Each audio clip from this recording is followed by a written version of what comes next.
अस्सलाम वालेकुम। मेरा नाम खुबैर अहमद है जी। मैं PTS रवाद रावलपिंडी में तैनात हूँ बतौर लॉ इंस्ट्रक्टर। तो आज हमारा टॉपिक है जी काबिल दस्तअंदाजी और नाकाबिल दस्तअंदाजी जराइम। काबिल दस्तअंदाजी और नाकाबिल दस्तअंदाजी जराइम। काबिल दस्तअंदाजी जुर्म वो होता है जिसको पुलिस वाला अफसर बगैर किसी वारंट के गिरफ्तार कर सकते हैं। काबिल दस्तअंदाजी वो जुर्म होता है जिसको करने वाले को पुलिस अफसर बगैर वारंट के गिरफ्तार कर सकता है। और नाकाबिल दस्तअंदाजी जुर्म वो ऐसा जुर्म है जिसको करने वाले को जब तक पुलिस अफसर के पास वारंट ना हो उसको गिरफ्तार नहीं किया जा सकता। तो पहले हम डिस्कस करते हैं जी काबिल दस्तअंदाजी जुर्म। काबिल दस्तअंदाजी जुर्म में सबसे पहले बाख्तियार दफा जो है वो दफा 54 है। सबसे बाख्तियार पुलिस अफसर के पास जो सबसे ज्यादा पावरफुल इख्तियार है वो है दफा 54। फिर इसकी रेलिवेंट प्रोविजन है वो मैं आपको बताता हूँ, फिर उस पर भी मैं आपको बताऊंगा कि वो क्या क्या उसके पास क्या क्या इख्तियारात है उन प्रोविजन के हिसाब से। पहली दफा 54 है जी, फिर है दफा 55, फिर है दफा 56, 57, 58, 59, फिर 64, 65 और 151 यानी 151। ये दफात हैं जी रेलिवेंट प्रोविजन यानी कि काबिल दस्तअंदाजी की जो रेलिवेंट प्रोविजन है बाख्तियार दफात ये है। सबसे ज्यादा पावरफुल दफा जो है वो है दफा 54। दफा 54 में सब सेक्शन 9 है, सब सेक्शन 9 है, वो अमूमन भूल जाते हैं। और मैं आपको ये बताऊं कि दफा 54 एक ऐसी दफा है जो कि हर जगह हर इम्तिहान में आपको मददगार साबित हो सकती है या आपको कामयाबी का जीना साबित हो सकती है। उसके लिए एक लफ्ज है जो आप उसको याद रखेंगे तो वो याद आपको या जब तक आप महकमा पुलिस के अंदर है वो आपको पूरी ज़ेहन नशीन कर लें तो आपको फौरी तौर पर पता चल जाएंगे कि इसके सब सेक्शन 9 कौन कौन से हैं। वो मैं आपको बताता हूँ। वो है कि एक लफ्ज वो है कनाम कफारा। क्या है जी? कनाम कफारा। ये है जी 9 लफ्जों का मजमूआ है। ठीक है जी। इसमें सबसे पहले है जी काफ।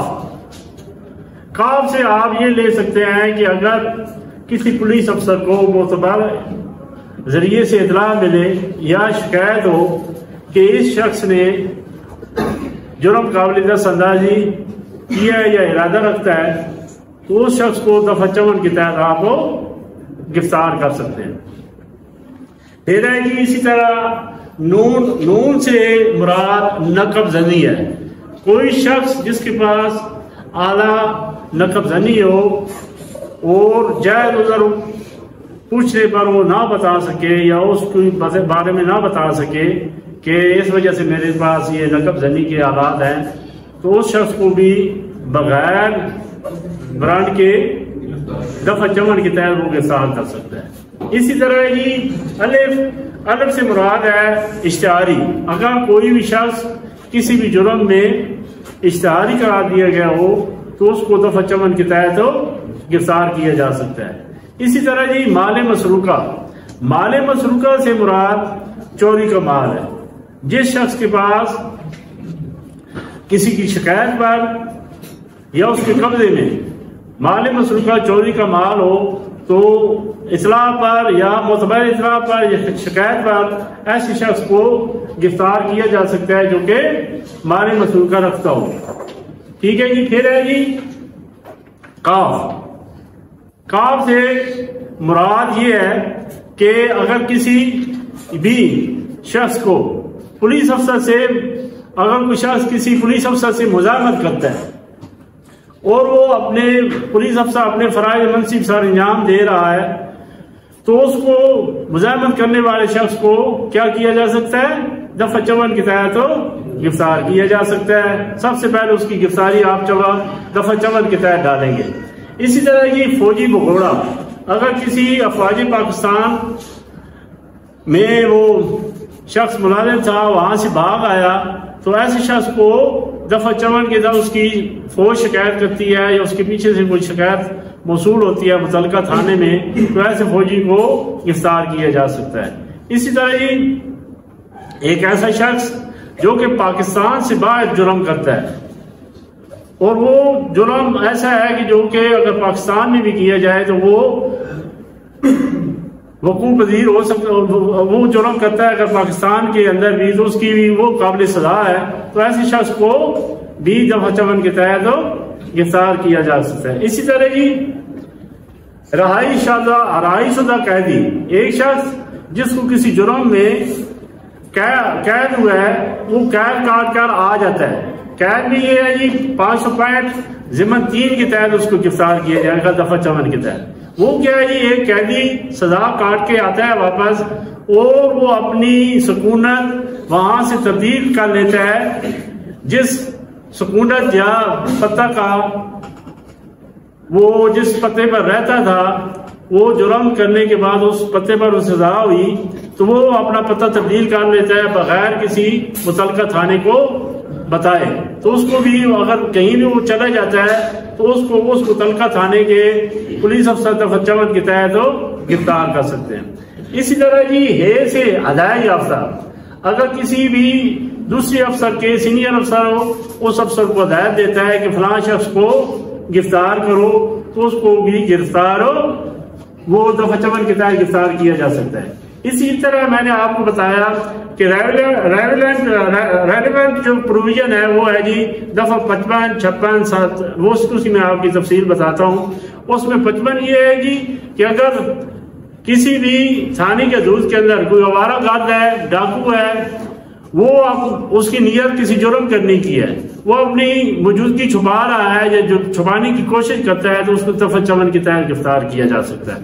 इसी तरह दफा 56 है कि जब पुलिस अफसर की मतहद ओहदेदार को बगैर वारंट के गिरफ्तारी के लिए मामूल कर दिया जाए, ये दफा 56 है। इसी तरह दफा 57 है, ये नाम और सुकूनत बताने से इनकार अगर कोई करता है, अगर कोई शख्स कोई जुर्म उसने किया है, वो काबिल जमानत जुर्म है या नाकाबिल जमानत है या उसके वारंट निकले हुए हैं, उसको पुलिस अफसर पूछती है नामो पता, वो नामो पता बताने से इनकार करता है, तो ऐसे शख्स को क्या किया जाएगा, दफा 57 के तहत गिरफ्तार किया जा सकता है मुतल्लिका पुलिस अफसर। और जब वो अपना नाम पता बता दे तो उसे मुतल्लिका माज़ामनान या बिला ज़ामनान देने पर रहा कर दिया जाएगा। इसी तरह ये दफा 58 मुजरिमों का किसी दूसरे इलाके के अंदर ताक़ब करना। अगर एक मुजरिम है जी, उसको सजा याफ्ता है या मुजरिम है, वो किसी दूसरे इलाके में जाकर छुप जाता है और उस थाने में जिस थाने में उसके खिलाफ एफआईआर दर्ज हुई है या उसने जुर्म किया था, उसको ताक़ब करके या उसे उसका पीछा करके उसे गिरफ्तार किया जा सकता है। इसी तरह जी दफा 59 गैर सरकारी अशखास के जरिए गिरफ्तारी, उसकी गिरफ्तारी के बाद कैसे किया जा सकता है उसको, यानी कि प्राइवेट शख्स उसको कैसे गिरफ्तार कर सकता है। जो शख्स जिसने कोई जुर्म किया है, चाहे वो बिला जमानत है या जो जमानत के तहत उसने जमानत उस जुर्म की हो सकती है, उसने किया है, तो उस ऐसे शख्स को 59 के तहत प्राइवेट शख्स करेगा। जब प्राइवेट शख्स करेगा उस ऐसे शख्स को, तो उसको मुतल्लिका पुलिस के हवाले या मुतल्लिका थाने में उसको पुलिस के हवाले किया जाएगा। फिर वो पुलिस अफसर क्या करेगा, उसको बिला ताखीर मजिस्ट्रेट के रूबरू पेश करेगा। इसी तरह ही 64 वो जुर्म जिसका इर्तिकाब मजिस्ट्रेट की मौजूदगी में किया जाए, वो जुर्म जिसका इर्तिकाब मजिस्ट्रेट की मौजूदगी में किया जाए। इसी तरह 65 है जी मजिस्ट्रेट के जरिए उसे गिरफ्तार, मजिस्ट्रेट को हुक्म के जरिए उसे गिरफ्तार किया जाएगा या उसकी मौजूदगी में गिरफ्तार किया जाएगा। इस तरह 15 है जी वैसे जुर्मों की सजा के लिए गिरफ्तारी, अगर कोई जुर्म करने का इरादा रखता है या नियत रखता है तो उसे गिरफ्तार हो तब 15 के तहत गिरफ्तार किया जा सकता है। ये 151 और 752 आपने सुना होगा फलां के खिलाफ 752, 107 है असल में और 151 है। 151 जो है पुलिस का इख्तियार है और 161 जो है वो मजिस्ट्रेट का इख्तियार है। इन दोनों को इकट्ठा करके मुचलका तैयार किया जाता है जिनके तहत ये शुबा हो कि वो कोई जुर्म करने वाले हैं या जुर्म करने की नीयत रखते हैं, तो फिर उनको गिरफ्तार किया जाता है और उसे मुचलका माल ज़मानान या बिला ज़मानान तलब किया जाता है 3 साल के लिए, फिर उनकी राय होती है। तो ये मैं आपको पहले बताया था कि जुर्म काबिल दस्तंदाजी, जुर्म काबिल दस्तंदाजी की रेलिवेंट जो प्रोविजन है वो ये है। आगे है कि नाकाबिल दस्तंदाजी। नाकाबिल दस्तंदाजी वो है जिसको करने वाले शख्स को बगैर वारंट के गिरफ्तार नहीं किया जा सकता। तो वारंट हमेशा अदालत जारी करती है और कोई अथॉरिटी नहीं है कि कोई उसके किसी शख्स के वारंट जारी करे। तो वारंट तभी जारी होता है जब अदालत में केस होता है, केस दायर होता है ना, तब अदालत देखती है कि वो पैरवी नहीं कर रहा या अदालत के रूबरू अपना सिलेंडर नहीं कर रहा, तो उस सूरत में क्या करती है अदालत, या कोई गवाह है कि वो गवाही देने के लिए हाजिर नहीं हो रहा, जो हमारे पुलिस अफसर जो होते हैं वो मजबूरी की वजह से या मसरूफियत की वजह से रूबरू अदालत पेश नहीं होते, तो फिर अदालत क्या करती है, बतौर गवाह वो वारंट जारी करती है। मेन बात यह है कि वारंट हमेशा अदालत जारी करती है। अदालत के जरिए जो वारंट आएगा वो नाकाबिल दस्तंदाजी तस्वर किया जाएगा और उसको उस वक्त ही गिरफ्तार किया जा सकता है जब अदालत उसके वारंट जारी करे। अब आप मुझे ये बताएं कि आपको बात समझ आई है मेरे लेक्चर की या नहीं आई, तो कोई सवाल है तो पूछ लें।